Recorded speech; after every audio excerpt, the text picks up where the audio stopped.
Halo semuanya, kami dari kelas C Rekayasa Sistem Kerja yang terdiri dari Kalista Antonia, Krisna Aditya, Angela Alda Dorena, Maximilianus Valerian, dan juga Nevan Adriel.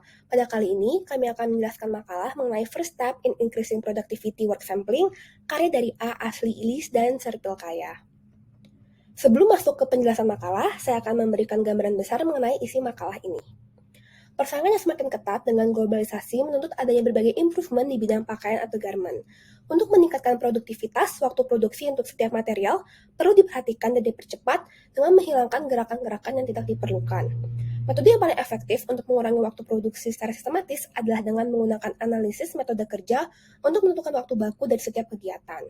Oleh karena itu, untuk memulai perbaikan dari suatu pekerjaan, perlu dimulai dengan menganalisis studi kerja dan menghitung waktu satuan standar dalam kegiatan penjahitan di Provinsi Izmirsad yang mengoperasikan usaha di bidang garment. Pada jurnal ini, penentuan jangka waktu tidak bekerja atau idle time selama pengamatan di bagian produksi akan ditentukan dengan metode work sampling. Selanjutnya, kita masuk ke pendahuluan. Efisiensi merupakan salah satu hal terpenting yang menunjang keberhasilan perusahaan. Sebuah perusahaan harus mampu menggunakan sumber daya yang dimilikinya, yaitu manusia, mesin, dan material secara efektif. Oleh karena itu, penggunaan alat produksi serta sumber daya manusia jadi hal fundamental yang harus diperhatikan oleh perusahaan. Dengan adanya latar belakang permasalahan ini, waktu produksi kerap kali diperhitungkan. Kehilangan waktu yang terjadi selama produksi akibat gerakan-gerakan yang tidak diperlukan dan mengukur batasan dilakukan untuk meningkatkan produktivitas. Banyak metode peningkatan produktivitas yang telah dikembangkan untuk menghindari produktivitas yang rendah. Salah satunya adalah studi kerja. Tujuan studi waktu adalah untuk menetapkan waktu bagi qualified workers untuk melakukan pekerjaan di bawah kondisi yang telah ditetapkan dan pada tingkat kerja yang telah ditentukan. Dengan adanya studi waktu, penentuan waktu yang tidak efektif selama pelaksanaan proses penjahitan dapat diidentifikasi dan dengan demikian, waktu yang sebenarnya atau waktu baku yang dihabiskan untuk proses penjahitan dapat ditentukan. Studi waktu terus-menerus atau sepanjang hari adalah metode yang paling umum digunakan untuk mendapatkan informasi secara keseluruhan. Namun, hal ini cukup mahal dan melelahkan. Dengan demikian, akan digunakan metode work sampling dengan melakukan pengamatan acak pada pekerja atau mesin untuk mendapatkan keseluruhan informasi. Selanjutnya akan dibahas mengenai material dan metode yang kami teliti atau kami amati pada perusahaan garment ini. Pada penelitian di bidang garment ini akan ditentukan kegiatan utama dari kegiatan penjahitan dan setrika pada proses produksi jaket atau jas pria. Hal ini dilakukan untuk menentukan persentase kegiatan produktif tersebut pada total keseluruhan kegiatan harian.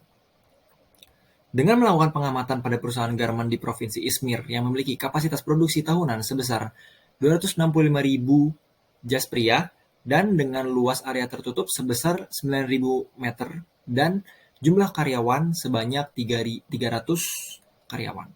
Production lines terbagi menjadi 3 bagian besar, yaitu produksi jaket, produksi celana, serta proses penyetrikaan celana atau bahan-bahan yang nantinya akan dipasarkan secara massal. Dalam melakukan penelitian ini, terdapat beberapa langkah yang harus kita lakukan, yaitu yang pertama adalah menetapkan tujuan atau objektif dari work sampling method. Pada penelitian ini, objektifnya adalah menentukan data numerik kegiatan yang tidak efisien pada kegiatan yang dilakukan di bidang garment ini. Data ini disimbolkan dengan huruf P. Selain itu, akan ditentukan faktor-faktor yang mengurangi efisiensi dari aktivitas karyawan. Untuk poin yang kedua adalah menentukan aktivitas. Pada tahap kedua ini akan ditentukan workflow yang menyertakan deskripsi dari pekerjaan secara sederhana dan mudah dimengerti oleh pengamat. Dalam penelitian ini, pekerja yang akan diamati adalah operator dari mesin jahit dari lines jaket dan celana, serta operator yang akan menyetrika pada lines setrika.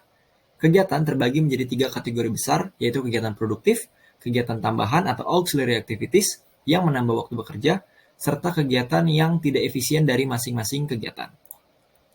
Berikut kami tampilkan juga tabel kategori dari kegiatan operator pertama dan operator kedua, yaitu operator dari mesin jahit dan lines jaket dan celana. Kemudian akan ditampilkan tabel kategori kegiatan dari operator ketiga, yaitu operator yang menyetrika pada line setrika. Selanjutnya, langkah ketiga yaitu penentuan rencana pengamatan.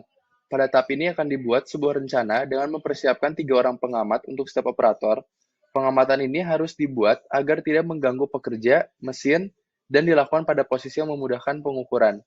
Selanjutnya akan melakukan uji kecukupan data, di mana itu langkah keempat. Pada tahap ini akan dihitung data yang dibutuhkan untuk percobaan dengan menggunakan rumus sebagai berikut. Baik, selanjutnya ada langkah kelima, yaitu melakukan penjadwalan pengamatan. Pada tahap ini, akan dilakukan penjadwalan pengamatan secara acak sehingga mengurangi adanya resiko bias dari hasil pengamatan. Pada kasus ini terdapat 50 mesin jahit di lines jaket dan celana, sedangkan terdapat 28 mesin setrika di lines setrika. Pengamatan dilakukan selama 5 hari dengan interval pengamatan sebanyak 30, 15 sebelum makan siang, dan 15 sesudah makan siang. Berikut merupakan jumlah pengamatan dari 3 kegiatan pada lines jaket, celana, dan setrika. Dan selanjutnya saya akan menjelaskan langkah ke-6, yaitu melakukan penelitian sesuai yang telah direncanakan.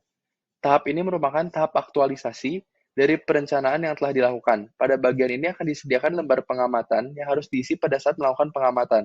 Berikut merupakan tabel lembar pengamatan pada kegiatan line setrika. Selanjutnya saya akan menjelaskan langkah ke-7, yaitu mid control, di mana tahap ini dilakukan di tengah-tengah pengamatan.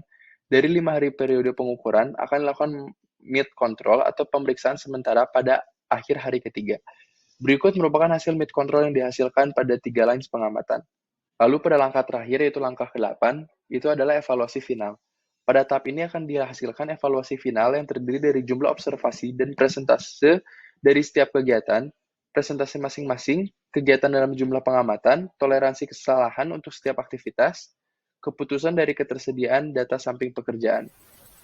Oke, selanjutnya adalah hasil penelitian. Berikut merupakan tabel rekapitulasi dari pengamatan yang dilakukan pada lines jaket dan celana. Dapat dilihat bahwa persentase kegiatan tidak produktif dari jaket line relatif tinggi dibandingkan dengan pants line. Banyak hal yang dapat berpengaruh terhadap tingginya persentase yang dihasilkan. Hal ini dapat dihasilkan dari keadaan internal maupun eksternal dari kegiatan. Keadaan internal seperti kebutuhan pribadi dari operator juga turut berpengaruh dalam tingginya persentase. Sedangkan lingkungan kerja fisik merupakan salah satu contoh faktor eksternal yang turut berpengaruh terhadap hasil persentase kegiatan yang tidak produktif yang dihasilkan.